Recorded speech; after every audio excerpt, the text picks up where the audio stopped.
Bom dia a todos. Vamos iniciar a nossa segunda videoaula sobre os micronutrientes, em que eu vou especificar cada um deles. Acompanhe. Primeiramente, a gente tem que saber a forma de aplicação dos micronutrientes, se é via solo ou via foliar. Deve-se utilizar formas solúveis para aplicação localizada em suco ou covas, ou mesmo na superfície para culturas como fruteiras. No caso de usar fontes insolúveis, misturar bem com o solo. O cobre, o ferro, o manganês e o zinco, eles devem ser aplicados no plantio para culturas anuais. No caso, culturas anuais, podemos citar milho, soja, feijão. Já o boro, ele pode ser aplicado em cobertura. Cobertura é quando é aplicado depois do plantio. O molibdênio, ele pode ser usado em tratamento de sementes. Então, essa é a forma de aplicar os micronutrientes via solo. Já via foliar, primeiramente a gente vai falar um pouco sobre a adubação foliar, o que é? É um processo de aplicação de nutrientes minerais na folha vegetal através da absorção total, com a utilização destes nutrientes por toda a planta, não se limitando somente na folha, tá? Ele vai suprir as carências nutricionais em qualquer lugar da morfologia da planta. Então, a adubação foliar não se limita à aplicação nas folhas, mas também pode se estender aos ramos novos e adultos, estacas, troncos, por meio dessas pulverizações com pincelamento ou pincelamentos, que é designado de adubação caulinar. O solo, ele é o local de aplicação de todos os nutrientes, mas quando se há algum impedimento para que essa cultura absorva os nutrientes necessários, deve-se utilizar essa prática de adubação foliar. Tá ok, gente? De forma geral, para se recomendar a correção do solo e a da adubação de semeadura e de cobertura, o técnico ele deve levar em consideração os resultados da análise foliar e da análise de solo. Então, aqui é só para mostrar para vocês as figuras. A adubação foliar você pode fazer tanto em máquinas como também de forma manual. E aqui a adubação do solo é com uma adubação química, né? Adubação química. A recomendação geral é pulverizar, então, se eu fosse dar uma recomendação geral de adubação de micronutrientes, 0,3% de ácido bórico, 0,5% de sulfato de cobre, 0,5% de sulfato de manganês e 0,5% de sulfato de zinco, utilizando uma cerca de 400 litros de calda por hectare. Então, vocês misturariam todos esses fertilizantes e fazer a adubação foliar. Lembrando que é melhor fazer a adubação via solo. O via foliar é só caso tenha alguma deficiência de algum micronutriente, e aí você faz isso para salvar, meio que salvar a planta, tá ok?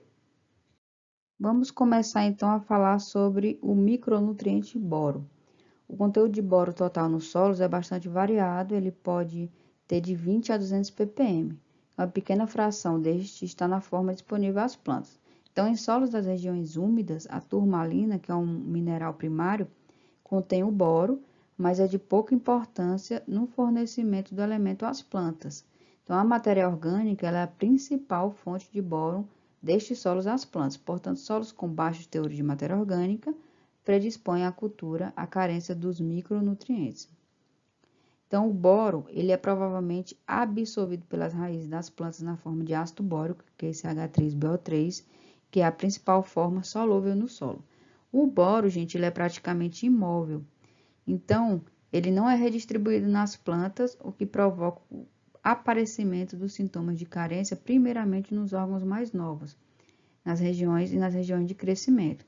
Então, não sei se vocês lembram quando eu falei sobre os macronutrientes, que quando a maioria deles, o sintoma é visto nas folhas mais velhas, né? Porque eles são móveis, eles são redistribuídos rapidamente.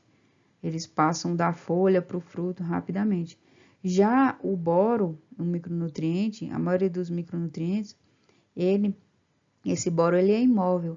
Então, a gente vai ver logo a deficiência logo na folha nova.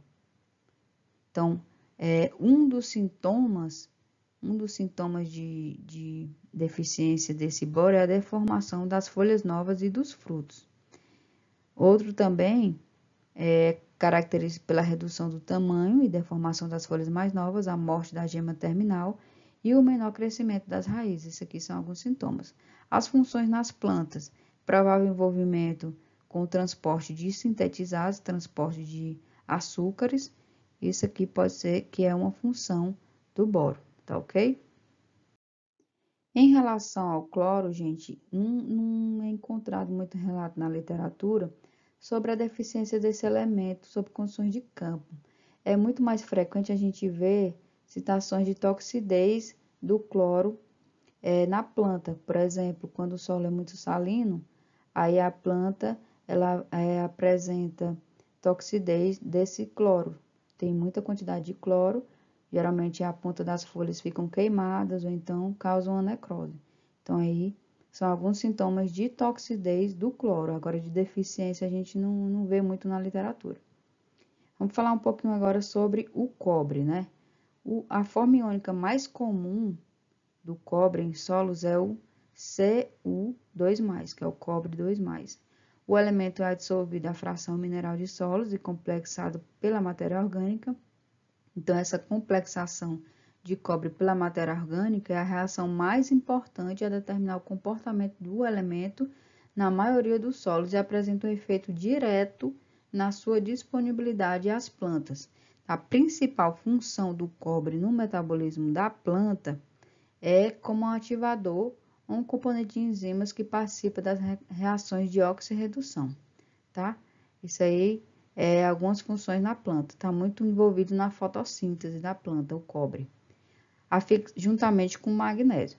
A fixação biológica do nitrogênio é também afetada pelo cobre nos nódulos radiculares para o mecanismo de fixação, que é um efeito indireto envolvendo a falta de suprimento de carboidratos para a nodulação e fixação do nitrogênio em plantas deficientes. É mais provável que as plantas deficientes em cobre mostrem as folhas novas inicialmente verdes escuras e com aspecto flácido, com tamanho desproporcionalmente grande. As folhas encurvam-se para baixo e as nervuras elas podem ficar salientes. Então, isso aí acontece mais no cafeiro. Em cereais, as folhas tornam-se mais estreitas e retorcidas com as pontas brancas. O perfilhamento ele é reduzido e observa-se também a esterilidade masculina. Tudo isso é causado pela deficiência de cobre, tá, gente? Este sintoma está relacionado com o papel do cobre na viabilidade do grão de pólen. Então, o cobre está envolvido tanto na fotossíntese como também na viabilidade do grão de pólen, devido a essa esterilidade masculina. E é isso então. Então, deficiência de pontos necróticos nas folhas mais novas. Já o ferro, ele é um elemento metálico mais comum na crosta terrestre. Em solos, a ocorrência é principalmente na forma de óxidos e hidróxidos. O transporte do ferro se dá pelo xilema, que é via corrente transpiratória. A planta ela transpira e aí o ferro ele é transportado e predominantemente na forma de quelado do ácido nítrico. O ferro ele é pouco redistribuído na planta, portanto, sintomas de carência manifestam também nas folhas mais novas, como o cobre e o boro. Então, o ferro é pouco móvel nas plantas, portanto, sintomas aparecem nessas folhas mais novas, as quais amarelecem devido à menor síntese de clorofila.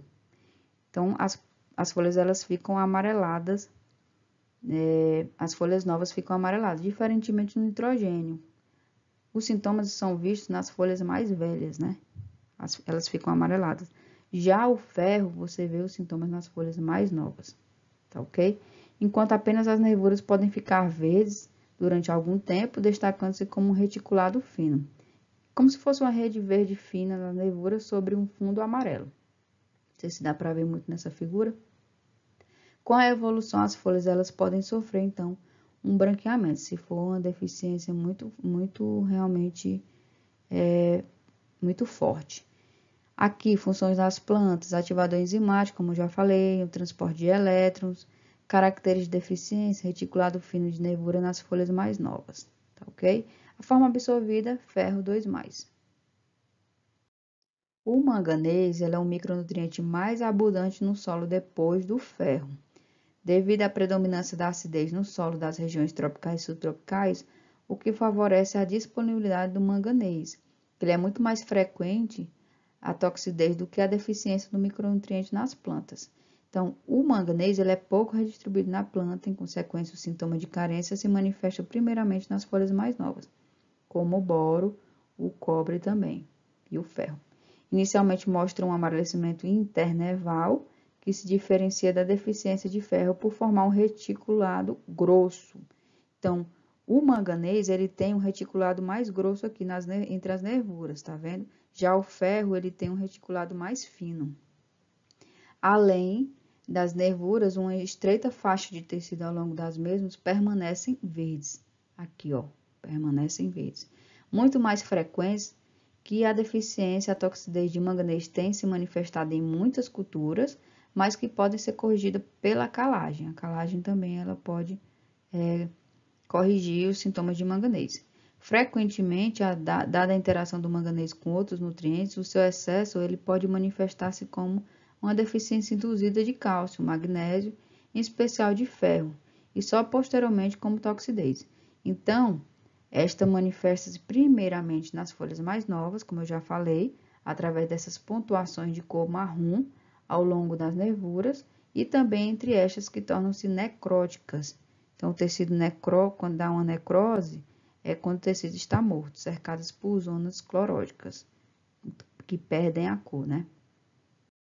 O molibdênio, ele é outro micronutriente menos abundante no solo e o menos exigido pelas culturas. Então, as crucíferas, quais são as culturas crucíferas? Aquelas lá, repolho, couve-flor. E as leguminosas são particularmente exigentes em molibdênio, e são as que frequentemente necessitam de adubação com esse elemento molibdênio. Algumas espécies de plantas, elas mostram sintomas de deficiência de molibdênio nas folhas velhas e outras nas folhas novas. Então, por exemplo, as leguminosas, elas podem mostrar sintomas de falta de nitrogênio, clorose malhada geral, manchas amarelo esverdeadas em folhas velhas e depois necrose também tem sido descritos. As manchas necróticas que aparecem nas margens das folhas parecem ser devidas à acumulação de nitrato. A murcha das margens das folhas novas em curvamento do limbo para cima, que pode ser visto no tomateiro, ou para baixo no cafeiro, também tem sido observados. Então, ele meio que se confunde com sintomas de nitrogênio, o molibdênio, tá ok? Quais são as funções na planta? Redução do nitrato, então está muito envolvido nessa absorção de nitrogênio, fixação de nitrogênio, metabolismo de nitrogênio, germinação do grão de pólen. Característica da deficiência: as folhas novas elas ficam deformadas e o amarelecimento das folhas velhas. É como se fosse essas manchinhas amarelas aqui. Parece até uma doença, né? Sei lá, uma ferrugem, mas não, é a deficiência de molibdênio. Para finalizar aqui a nossa aula de hoje, a gente vai falar um pouco sobre o zinco, que admite-se que nos solos brasileiros, dada a grande frequência da deficiência do alimento em muitas culturas, as reservas de nutrientes sejam pequenas ou que a disponibilidade seja baixa. Então, a calagem dos solos ácidos, como os do cerrado, elevando o pH, pode agravar o problema de deficiência. Ao lado do boro, o zinco ele é o micronutriente que mais frequentemente promove a deficiência das culturas devido à pouca mobilidade. Os sintomas de deficiência de zinco se manifestam em folhas mais novas, porque é um micronutriente imóvel. Então, os sintomas mais típicos, quais são? De carência. Consiste no encurtamento dos internódios. Então, aqui, encurtamento dos internódios, você vê a diferença aqui. Encurtamento de um nó para outro. Como também produção de folhas novas pequenas. As folhas, elas ficam menores, né? Pequenas, cloróticas e lanceoladas, como se fosse uma lança, né? E formação de tufos na ponta das ramas das plantas perenes, como por exemplo, roseta de laranjeira, cafeira e pessegueiro, ou plantas anãs, como milho, arroz, cana-de-açúcar, nos solos das regiões tropicais. Então, as adubações pesadas com fósforo, ela também pode induzir uma deficiência de zinco. Então, se você aplicar fósforo demais, pode induzir a deficiência de zinco, porque eles estão interligados. Então, a deficiência aqui, reticulado grosso, de nervuras, folhas novas, folhas lanceoladas, são bem característicos de uma deficiência de zinco. Finalizamos a nossa videoaula em que falamos sobre os micronutrientes e a gente se vê nas próximas aulas. Bons estudos a todos e bom dia a todos.